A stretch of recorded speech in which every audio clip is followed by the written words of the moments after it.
You have a big role to play here. This pandemic is having a major impact on the future of young adults, not just from the virus itself, but because of its impacts on the economy, employment, education, and the overall health system. Despite the challenging circumstances, my colleagues in WHO and I are inspired by your resilience and by your commitment to contribute to the COVID-19 response in your local communities and beyond. We want young people to be informed and make choices about their health to prepare for long and healthy lives. It's critical that we engage with young people now to start the journey to understanding their own health.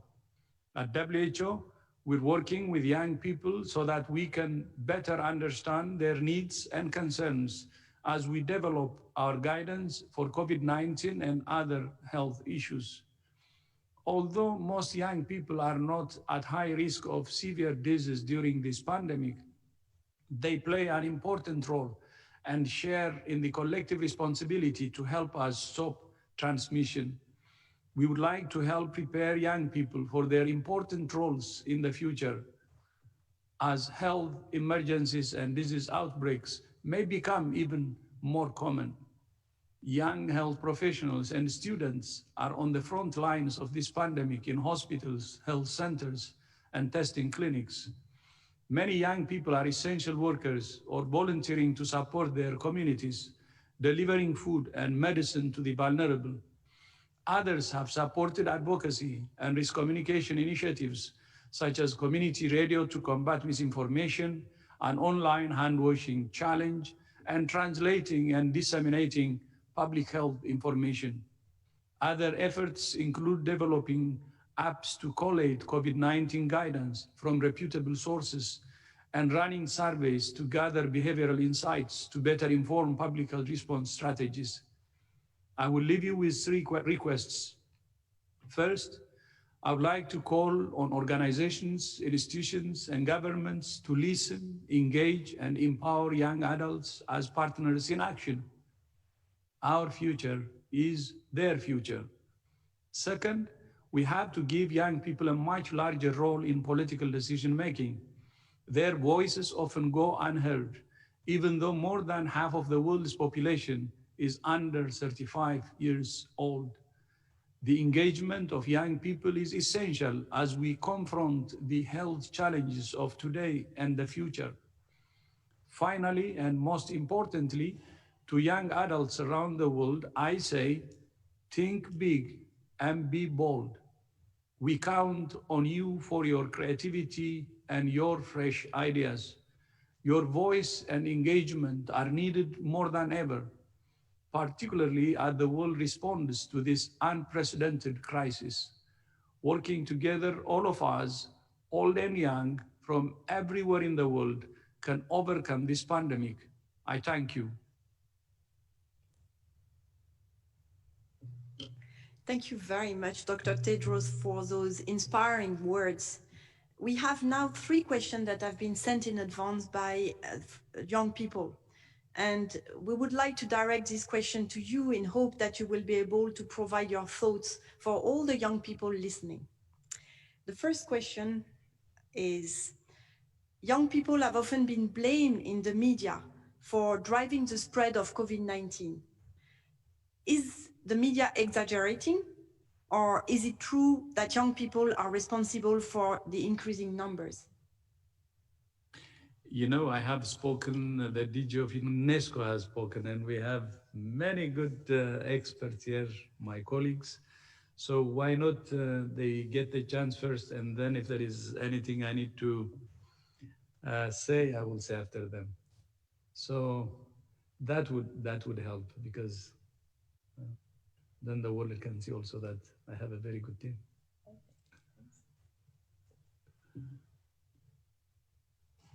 You want to address the question?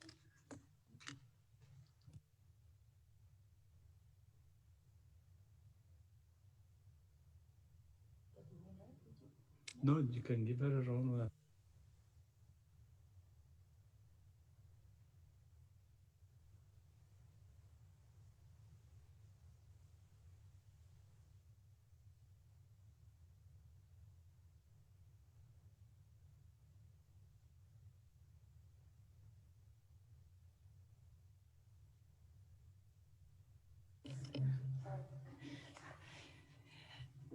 Thank you, Dr. Tedros, for the opportunity to answer this question, although I'm certain that the young people listening would certainly like to hear from you as well. I think with regards to the question that has been posed, in essence, no, young people themselves are not responsible for the increasing numbers of COVID-19 cases. However, we do know that sometimes uninformed decisions can result in risky behavior that might increase the spread of COVID-19. There are many situations and activities that we know of that can increase the risk of COVID-19 transmission. We know large gatherings where physical distancing cannot be maintained, such as music festivals, are one such example. Also, poorly ventilated places where there is physical activity, like gyms and nightclubs. But we must remember, I think, that these situations and activities are not confined to young people only. It is the responsibility of each person, both young and old, to understand the risks that are posed by these situations and scenarios, and to be able to take personal decisions accordingly. And I think that would be what I would answer to that. And I don't know if you'd want to add anything, Dr. Tedros. Thank you very much, Sarah. And Dr. Tedros, do you want to add anything on this question, or can we can move to the second question? So, and I agree, it's very important to empower young people to make informed decisions and to dispel some of the unnecessary blame. So the second question was more looking at the future. And Dr. Tedros, do you have any idea of and what is your vision for young people as the world enters a new normal? What are the roles and responsibility of each of us regarding this new normal? Okay, I would have loved again for my colleagues to continue to participate, but I would be happy to take this one, and then I hope they will be involved on the other issues. Because when just one person only speaks, it could be boring. That's why I wanted to. So on the vision, I mean, this pandemic is very unprecedented, and you know, for the future, we need to think big. My vision for the youth is for our world.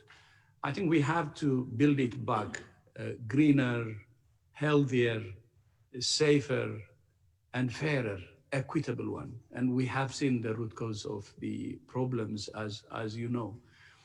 It's you know the COVID has been actually now helping many countries to see what the root cause of their problems are, the inequity in their society. So I think the four issues I raised, I know will be something that many of you would also go for as a vision for our planet to address the root cause of our problems. And then on your role of the young people, you have really a critical role to play in this pandemic as we adapt to living in a changing world. And more than ever before, young people have access to information and digital tools, the ability to create networks and to influence others.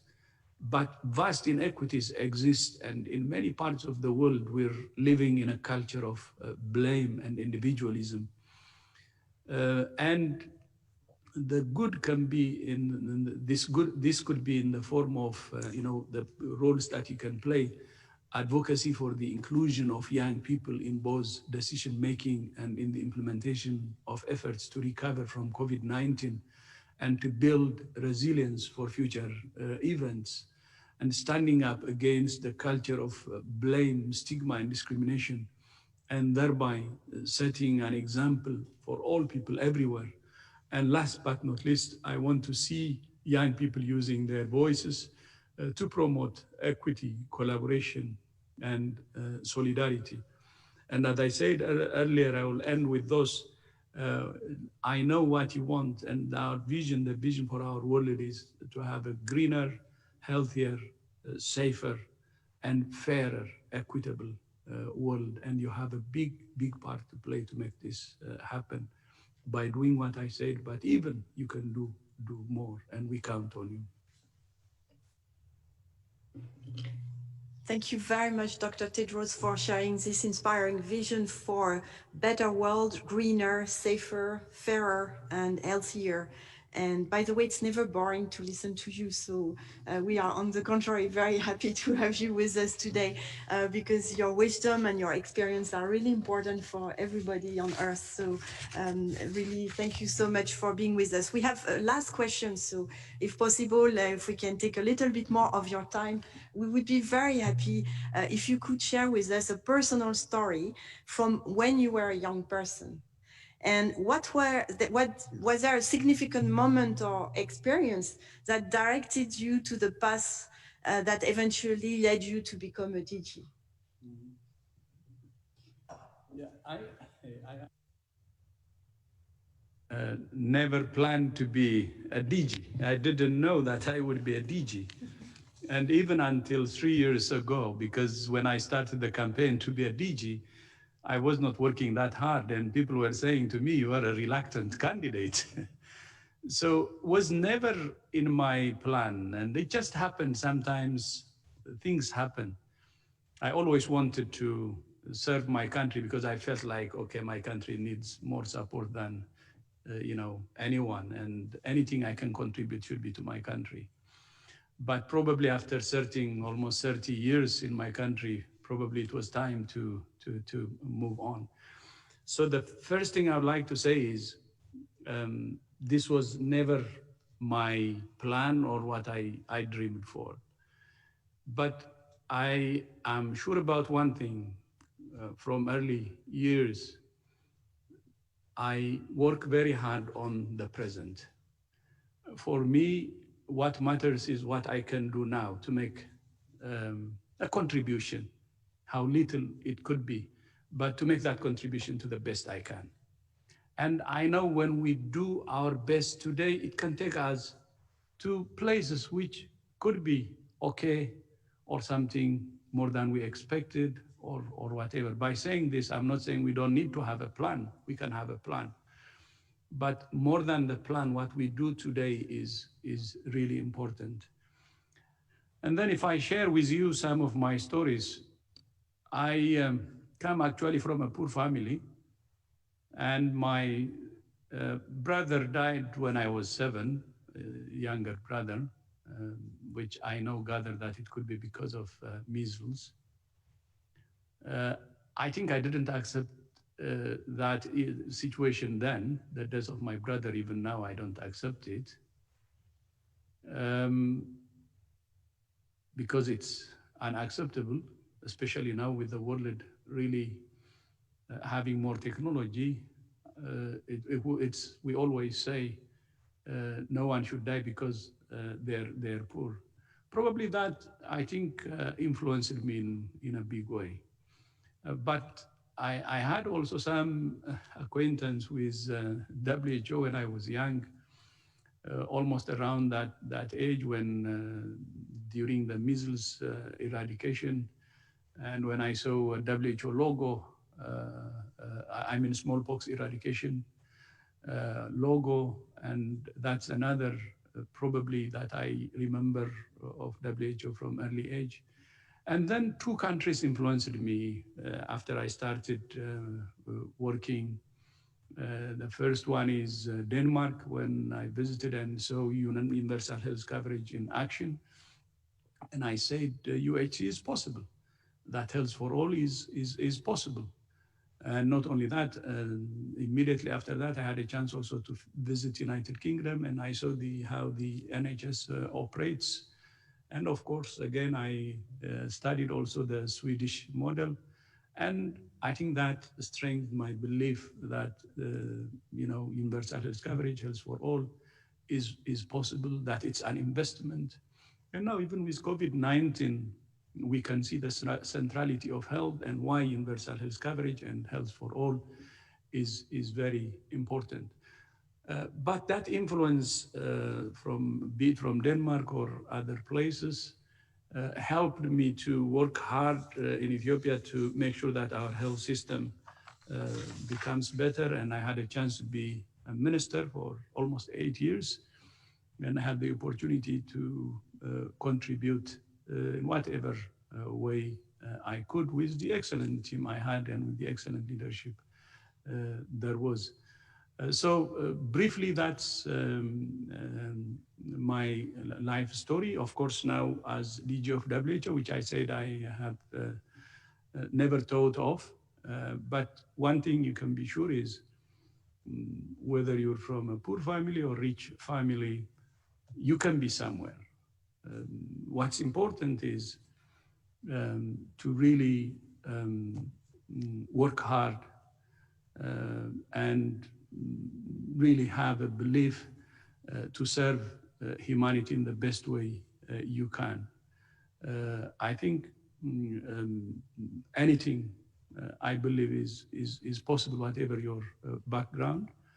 And I know during this COVID situation, many young ones have many mental health problems because of the challenges we see. And this is when a time for you when you need to be really calm and also keep in touch with your friends, with your people, and believe that anything is possible, this thing will change, and that you could be someone to contribute to the world the best way you can.